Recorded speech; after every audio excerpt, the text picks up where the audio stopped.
កីឡាករ Raphael Varane របស់ក្រុម Manchester United នឹងមិនអាចចូលលេងបានរហូតដល់ការប្រកួត World Cup បន្ទាប់ពីបានរងរបួសសរសៃពោះក្នុងលទ្ធផលស្មើ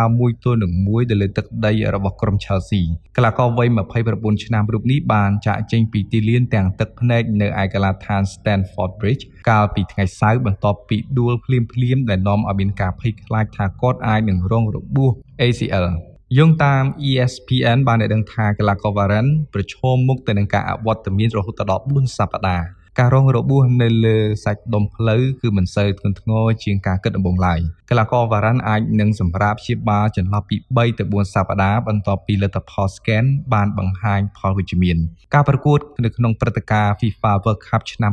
2022នៅឯប្រទេសកាតានឹងចាប់ផ្ដើមនៅក្នុងរយៈពេលជិត4សប្តាហ៍ទៀតទោះបីជាយ៉ាងណាក៏ដោយកីឡាករ Varane នឹងអវត្តមានសម្រាប់ការប្រកួតនៅក្នុងពានរង្វាន់ Europa League ជាមួយនឹងក្រុម Sheriff មុនការប្រកួត Premier League របស់ Manchester United ជាមួយនឹង West Ham បន្ទាប់មក Manchester United នឹងជួបជាមួយនឹងក្រុម Real Sociedad របស់អេស្ប៉ាញនៅក្នុងការប្រកួតដែលអាចសម្រេចថាអ្នកណាបញ្ចប់នៅលើកំពូលនៃPool E ផងដែរកីឡាករ Varane នឹងខកខានការធ្វើដំណើរទៅកាន់ Aston Villa មុនការប្រកួត Carabao Cup ហើយមិនអាចចូលលេងពេលជួបជាមួយនឹង Fulham នៅក្នុងការប្រកួតចុងក្រោយរបស់ Manchester United មុនការប្រកួត World Cup 2022